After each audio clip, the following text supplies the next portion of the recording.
শেখ হাসিনা প্রধানমন্ত্রী থাকার সময় ভারতের সঙ্গে যে চুক্তিগুলো করেছিলেন তা নিয়ে এবার আলোচনায় বসবে বাংলাদেশের অন্তর্বর্তী সরকার। কারণ তারা মনে করেন সে সবই বৈষম্যমূলক চুক্তি, তাতে বাংলাদেশের স্বার্থ রক্ষিত হয়নি। আর এই কথা স্পষ্ট জানালেন ইউনূস সরকারের স্বরাষ্ট্র মন্ত্রকের উপদেষ্টা অবসরপ্রাপ্ত লেফটেন্যান্ট জেনারেল জাহাঙ্গীর আলম চৌধুরী। দুদেশের সীমান্তরক্ষী বাহিনীর শীর্ষ কর্তাদের মধ্যে বৈঠক হবার কথা রয়েছে আগামী মাসে। আর সেই বিষয়ে বুধবার সাংবাদিক বৈঠক করেন ইউনূস প্রশাসনের এই উপদেষ্টা। তিনি সাংবাদিকদের মুখোমুখি হয়ে ভারতকে আক্রমণ করে বলেন, ভারত যে সীমান্তে বাংলাদেশের ওপর হামলা করছে সেটা বন্ধ করতে হবে। বিএসএফ ও দুষ্কৃতীরা যেভাবে বাংলাদেশের চাষিদের তুলে নিয়ে যায় সেটাও থামাতে হবে। ভারতীয় নাগরিকরা সীমানা লঙ্ঘন করে ভারত ফেন্সিডিল উৎপাদন করে এবং তা বাংলাদেশে পাচার করে।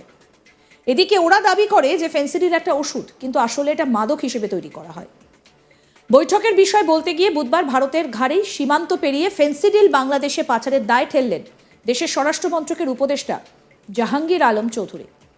ভারত বাংলাদেশ আন্তর্জাতিক সীমান্তের 150 ইয়ার্ডের মধ্যে কোনো কাজ করতে হলে দুদেশের সম্মতি নিয়ে করতে হবে। একতরফা কোনো কিছু করলে তা মেনে নেওয়া হবে না। এমনকি উন্নয়নের উদ্দেশ্যে একটা মসজিদ বা মন্দির গড়তে হলেও দুই দেশের মত নেওয়া প্রয়োজন। এই বিষয়ে কি বলছেন স্বরাষ্ট্র মন্ত্রকের উপদেষ্টা জাহাঙ্গীর আলম চৌধুরী, শুনব। সময় দেখা গেছে যে বিএসএফ কর্তৃক এবং তাদের যে দুষ্কৃতিকারীরা আমাদের বাংলাদেশি নাগরিক ধরে নিয়ে যায় বর্ডার থেকে কৃষিকাজ করার সময়, এটা যেভাবে হোক এটা যেন তারা না করে, এই জন্য তাকে বলা। তারপর 3 নম্বর ছিল ভারতীয় নাগরিক সীমানা লঙ্ঘন করে। অনেক সময় তারা সীমানা লঙ্ঘন করে অবৈধভাবে পারাপারের চেষ্টা করে, এই জিনিসটাগুলি যেন না হয়, এই ব্যাপারে আলোচনা হবে। প্লাস এই ভারতীয়রা অনেক সময় তাদের এই বর্ডার বেল্টে অনেক সময় এই যে মাদকের বিভিন্ন এই ফেন্সিডিল কারখানা, এইসব কারখানা তৈরি করে আমাদের দেশে এই জিনিসগুলি, যদিও ওই ফেন্সিডিলটা তারা ঔষধ হিসাবে বলে বানায়, কিন্তু আদারওয়াইজ বানায় এটা মাদকের জন্য এবং আমাদের বাংলাদেশের ভিতরে দিয়ে দেয়। এইটার এই বিষয়গুলি নিয়ে আলোচনা হয়। প্লাস সীমান্তে 150 গজের ভিতরে অনেক সময় কতগুলি কাজ আছে যেটা করার নিয়ম নেই, ওইগুলি অনেক সময় তারা করতে চায়। আর কিছু কাজ আছে যেটা করতে হলে দোনো দেশের পারমিশন লাগে। ডেভেলপমেন্ট কাজ যদি করতে হয় তো আমাদেরও হয়তো একটা, যেহেতু জানেন যে বর্ডারটা একেবারে মানে অনেকে ঘরের পাশ দা চলে গেছে, এইসব ক্ষেত্রে কিছু করতে হলে কিন্তু একজন আরেকজনের অনুমতি নিতে হয়। যেমন ধরেন একটা হয়তো আমরা একটা মসজিদ করতে চাই, ওরা হয়তো একটা মন্দির করতে চায়, এগুলি একজন আরেকজনের অনুমতি নিয়ে করতে হয়। এইটা যেন অনুমতি নেওয়া করে, এই ব্যাপারে আলোচনা হবে। আর হলো আগরতলা দিয়ে জানে যে এই অনেক সময় খুব ওই যে ইন্ডাস্ট্রিয়াল বর্জ্যগুলি আছে বাংলাদেশে চলে আসে, বাংলাদেশের এই খালে এসে পানিগুলি একেবারে নষ্ট করে দেয়। ওখানে আমাদের সাথে একটা চুক্তি একটা হলো ইটিপি আর একটা হলো এসটিপি। এখানে আমাদের একটু হয়তো আগে যারা চুক্তি করছে ওইটা ইটিপি অবলিগ এসটিপি দিয়ে দিছে, ওটার মধ্যে হওয়া উচিত ছিল শুধু ইটিপি রাখা, অথবা দোনোটি ইটিপি এসটিপি দোনোটি থাকতে হবে। কিন্তু এই জিনিসগুলি হয় নাই, এটার জন্য হয়তো আমাদের একটা চেঞ্জ তাদের সাথে হয়তো আমাদের আলোচনা হবে করার জন্য।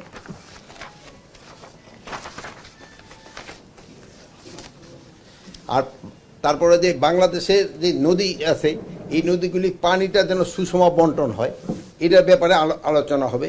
এই পানি চুক্তি বাস্তবায়ন কীভাবে করা যায় এই ব্যাপারে আলোচনা করবে। প্লাস তো রিভার নদী কমিশন তো আলাদা বড় লেভেলও আছে, বাট এটা ছোটোখাটোগুলি আমাদের এখানেও আলোচনা হয়, বাট এর বড় লেভেলটা এখানে ওরকম আলোচনা হয় না। প্লাস ওই মুহুরিচরে একটা সমস্যা আছে, ফেনীর মুহুরিচরে ওই এলাকায় ওই বর্ডার পিলার স্থাপনের মাধ্যমে সীমানা নির্ধারণ করা, ওখানে একটু সমস্যা আছে, ওইটা নিয়েও একটু আলোচনা হবে। আর আরেকটা হলো সবচেয়ে বেশি এই ভারতীয় এই যে গণমাধ্যম যে মিথ্যা সংবাদ পরিবেশন করে এবং এটা কিভাবে তারা বন্ধ করতে পারে, এই ব্যাপারেও আলোচনা হবে। যেহেতু আপনারা এই ব্যাপারে আপনারা নিজেরও খুব সোচ্চার এবং আমাদের জনগণও সোচ্চার, এবং এটা তাদের বলে দেওয়া যে এই জিনিসটা তারা কিভাবে বন্ধ করতে পারে।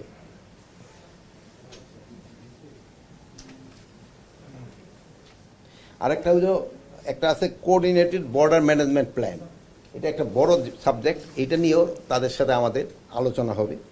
তারপরে হলো সবচেয়ে একটা কীভাবে দোনো দেশের সম্পর্ক আরও ভালো হয়, পারস্পরিক আস্থা বৃদ্ধি পায়, এগুলি ব্যাপারে আলোচনা হবে।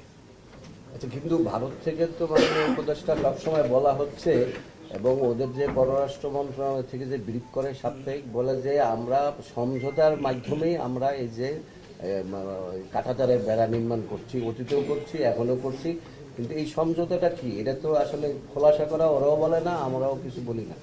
এখানে হলো কি সমঝোতার মাধ্যমে সব হচ্ছে। এখানে আপনারা জানেন, এর আগে আমি একবার বলছিলাম যে এই পর্যন্ত প্রায় তাদের সাথে 4টা চুক্তি হয়েছে। তো 2010 সালে যে একটা চুক্তি হয়েছে, ওই চুক্তিটার ভিতরেই একটুখানি বড় ধরনের একটু সমস্যা দেখা দিচ্ছে। ওই চুক্তিতে কিছুটা অসম চুক্তি আমরা সাইন করে ফেলছি।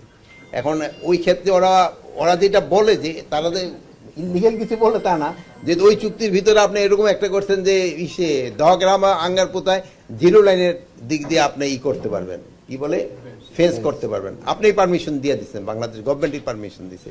ওই পরিবর্তে তারা বলছে যে 3 বিঘা করিডোরটা আমরা 24 ঘন্টা ইউজ করতে পারবো।